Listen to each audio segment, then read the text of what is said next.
चौथा पांचवा दिन होने के बावजूद भी साध्वी प्रेमबाईसा केस में किसी तरह का कोई क्लू आ नहीं रहा है। और कहीं ना कहीं साध्वी प्रेमबाईसा का ये जो केस है, इसमें बहुत सारे राज निकल के बाहर आ रहे हैं। एसआईटी अपना काम कर रही है, लेकिन उन राज से कोई रिजल्ट बाहर नहीं आ रहा।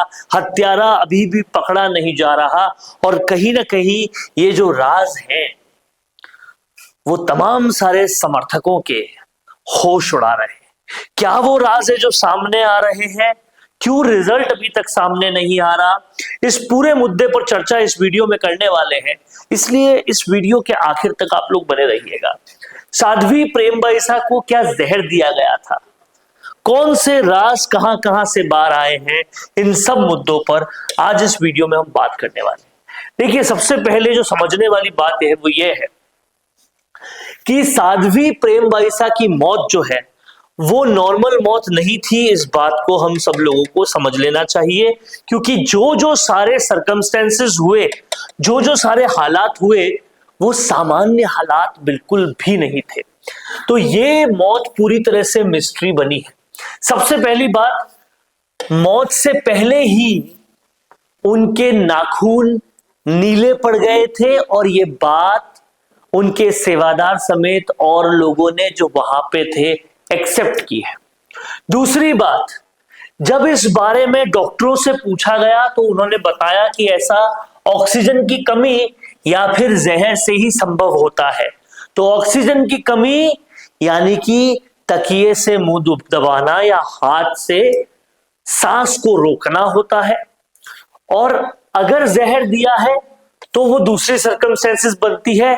विशेषज्ञों का कहना है कि यही दो कारण हैं जिसकी वजह से हाथ या नाखून नीले पड़ सकते हैं।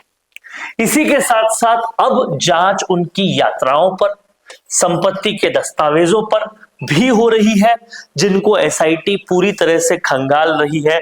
तो समझने वाली बात यह है कि जांच तो हर एंगल से हो रही है, लेकिन सामने कुछ भी नहीं आ रहा। जब 23 साल की प्रेमबाईसा का मौत किस तरह से हुई, इसके पूरी तरह से जांच की जा रही है। तो नाखून नीले पड़ गए थे, ये बात बार बार आ रही है, जिसकी वजह दो ही हो सकती है, या जहर दिया हो और या फिर उनकी सांस रोकी गई हो। इसके अलावा और जो मामले सामने आ रहे हैं वो भी हम आपको पूरे विस्तार से बताते हैं। कुछ बहुत अहम मामले हैं जो सामने आ रहे हैं।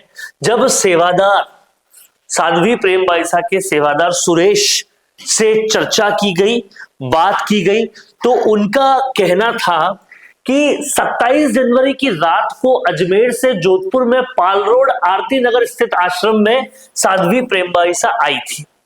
दूसरे दिन सुबह उठी तो उनका गला खराब था और उसे साफ करने के लिए साध्वी प्रेमबाईसा ने गरारे किए थे, और उसके बाद दोपहर में जुकाम खत्म करने के लिए काढ़ा भी पिया था।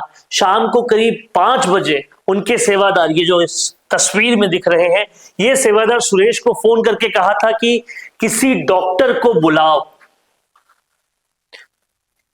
और वो डॉक्टर 5 बजे आ गया था। गेट खोला गया, गेट खोला तो नर्सिंग कर्मी देवी सिंह थे। वो बाईसा के कमरे में गए, उस समय सुरेश वहां मौजूद नहीं था, यानी कि जब नर्सिंग कर्मी आए तो सेवादार मौजूद नहीं था। लेकिन उसके बाद कुछ ही देर बाद साध्वी प्रेमबाईसा की चीखने की आवाज आई। ये बात सेवादार सुरेश बार बार कह रहा है कि चीख सुनाई दी, और इस पर भी बहुत गहनता से जांच हो रही है। जांच में यह पाया जा रहा है कि ये जो नर्सिंग कर्मी था, ये है नर्सिंग कर्मी देवी सिंह। ये जो नर्सिंग कर्मी था, इसके पूरे बैकग्राउंड पे जांच हो रही है, क्योंकि ये उस वक्त कमरे में अकेला था जिस वक्त साध्वी प्रेमबाईसा की चीख सुनाई दे रही थी। ये पूरा इस नर्सिंग कर्मी का बैकग्राउंड देखा जा रहा है, इसकी डिग्री चेक की जा रही है, हर बैकग्राउंड की जांच चेक की जा रही है। ये मथुरादास माथुर अस्पताल में राजकीय कर्मचारी रहा है, कॉल डिटेल भी इसकी जांची जाएगी। एसआईटी इसको पूरी तरह से देख रही है और ये देख रही है कि उसने डेक्सोना और डायनापार इंजेक्शन लगाए थे तो क्या उसमें कुछ मिलाया था क्या, ये सारी चीजें देख रही है। विशेषज्ञों के अनुसार डेक्सोना स्टेरॉइड है, हालांकि ओवरडोज अगर उसकी होती है तो भी कुछ दिक्कतें हो सकती है या फिर कुछ और मामला है।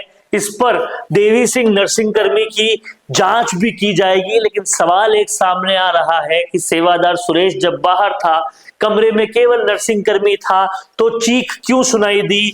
डॉट्स जोड़ के देखे जा रहे हैं कि चीख सुनाई दी, नर्सिंग कर्मी अकेला था और नाखून नीले पड़ गए। ये सारी बातों को जोड़कर देखा जा रहा है और पूछताछ की जा रही है।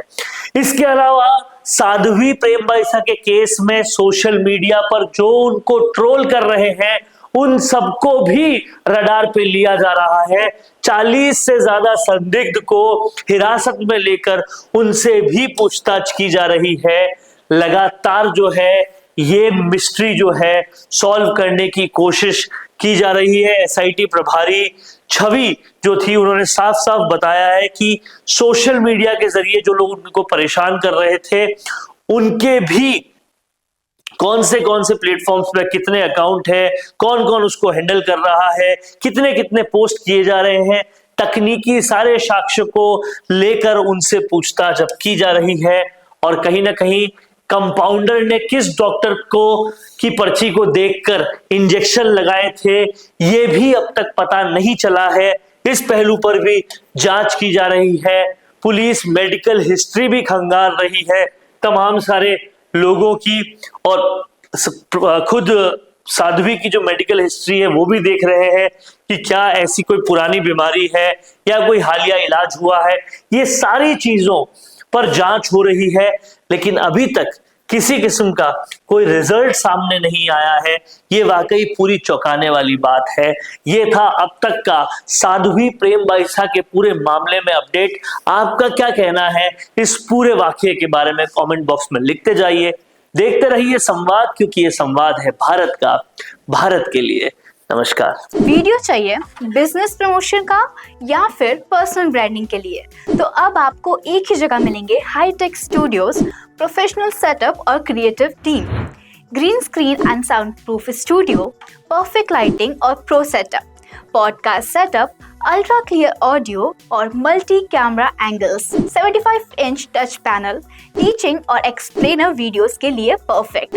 10 से 15 साल एक्सपीरियंस्ड एंकर्स और जर्नलिस्ट जो आपके कंटेंट को देंगे प्रोफेशनल टच। राजस्थान का तीसरा सबसे बड़ा डिजिटल न्यूज चैनल आपकी ब्रांड को मिलेगा प्लेटफॉर्म।